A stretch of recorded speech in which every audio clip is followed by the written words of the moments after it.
So I thought I'd give my final thoughts and predictions for Fury and Usyk 2. And to be honest, how am I feeling right now? Well, to be honest with you, my head, it's all over the place. There is so much like content, news, interviews coming out. Lots of people are pro Usyk, lots of people are pro Fury. It's like, damn, my head sort of feels like it's going to explode. So yeah, feeling a bit overwhelmed by all the content. But at the same time, there's been a lot of interesting stuff coming out, right? I thought Fury's interview with Steve Bunce, I think it was TNT, where he just sort of sat there looking like an old French philosopher, like bald head, massive beard, was quite interesting. He did say some interesting things that I'm going to talk about. Yeah, it hasn't been too much from Usyk, just his very sort of like calm, collected self. Maybe because his English isn't, 100% fluent.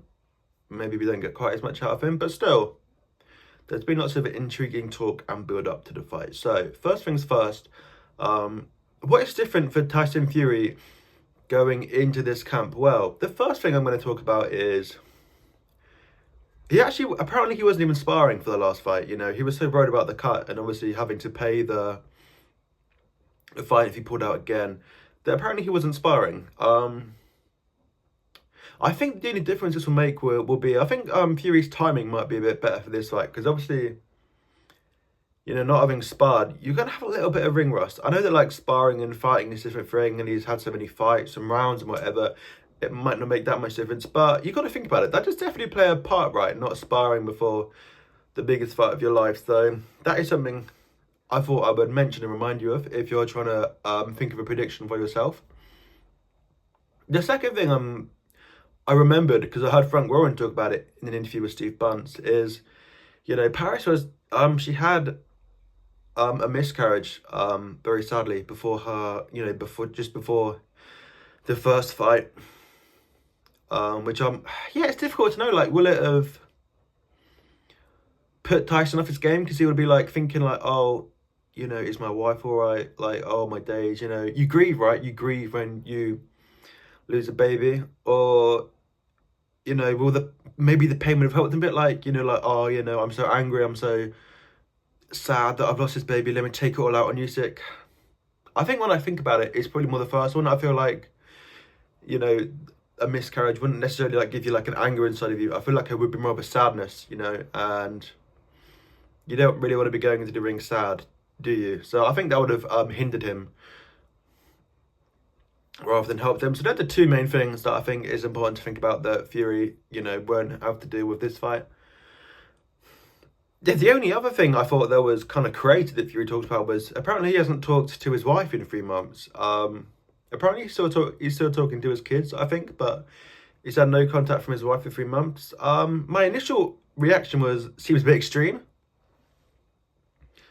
Like you have so many kids and, like you've been with your wife so long, like surely, even if just like a weekly call for like an hour and she's like focusing on not, like stressing him out and they're just talking about like quite basic stuff. But, Fury, he's clearly taking this fight seriously, right? He's doing what he needs to do to get himself in that zone, it must be, I'm assuming he probably wants peace and calm and just fighting, training, eating, sleeping, just that one purpose, that one mission of, as he puts it, I'm going to punch this rabbit in the face. So I thought it was interesting. He's still saying things like he doesn't care about the belts, he just, deals with the job in front of him. So yeah, I think this will be a better version of Tyson Fury. Johnny Fisher was saying that Fury's got that steely look in his eyes again that he had against Deontay Wilder. A bit like Anthony Joshua before Dillian White, where you just look in someone's eyes and be like, yeah, this guy means business.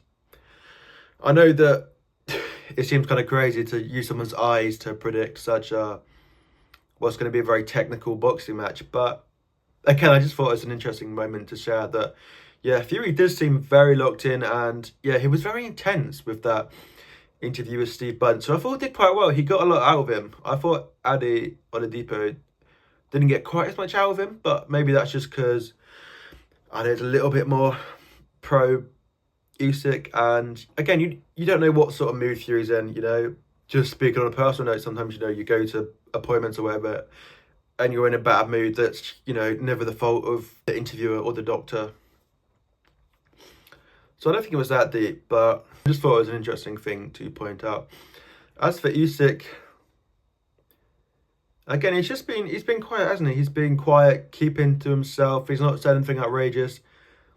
He just goes back to that old saying, you know, I will not leave you alone, which is exactly what he does do, right? He doesn't leave Fury alone. And I think one of the reasons Fury lost was he hadn't been in a proper, you know, like an active fight for a while.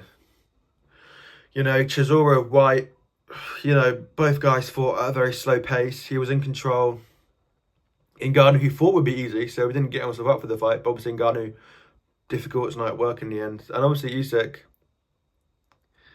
live dog, right? Live dog, that's all you can say about Usyk, you know. Crazy cardio, crazy fitness. Front foot, you know, fought on the front foot, constantly putting it on you, head and body, doesn't really stop, fights at a crazy pace. So, yeah, Fury will have worn off some of that ring rust of not having been in like a real tear-up, a real war for a while. As for Fury's technique, you know, I've heard True Geordie saying that, you know, Fury might have to go kamikaze style, see it as a 6-round fight.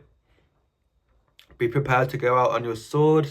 I always go back to Tony Bellew after he fought Usyk. He was actually up on the scorecards, but he was just so exhausted from trying to keep up with him that, you know, he got knocked out because he was, you know, just exhaustion. But, you know, to give Bellew some credit, he went out on his sword, right? All in all, do I know how you beat Alexander Usyk? No, no, I don't.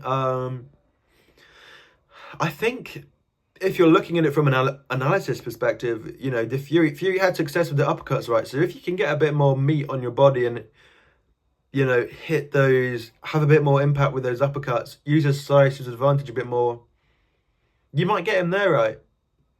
Almost fight a little bit like Deontay Wilder style, right? Don't worry about winning the rounds, but just try and hurt him each round, you know? Instead of thinking about, I've got to win 2 minutes of this round, just think, my one aim for this round is to hurt him, to put something on him.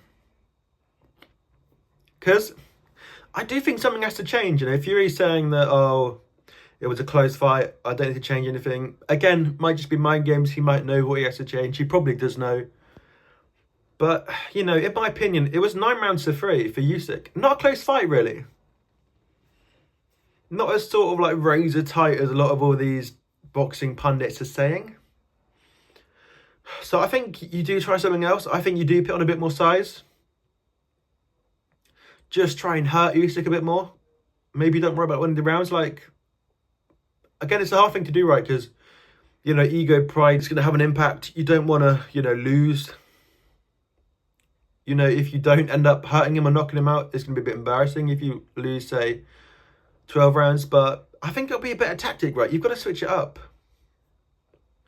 Yeah, as for Usyk, I am intrigued as to what version of Usyk we'll see. You know, in his rematch of AJ, AJ was slightly better. You know, Usyk, you know, the first performance was better than the second performance. Ade Oladipo thinks that Usyk might have been on the slide ever since that first AJ fight, which is probably the best Usyk. Yeah, I think it'll be more the same for Usyk. There's the argument, you know, Usyk fought his best fight, whereas Fury can clearly improve. Is there more room for improvement for Fury than Usyk? I don't know, but Usyk has, you know, he's got better in his career, right? He's always taken hard fights, whereas Fury's sometimes taken a few steps back. So yeah, all in all, just intrigue. You know, I thought I'd share with you some things to think about coming into the second fight if you're trying to make a prediction. As for my prediction, I think Usyk on points again. Yeah, I think unless Fury... Yeah, I think Usyk on points again. Unless Fury comes in a lot heavier and tries to just hurt Fury, I think it'll be Usyk on points again. So yeah, thank you for watching. Leave your thoughts in the comments down below. Like and subscribe if you enjoyed the video.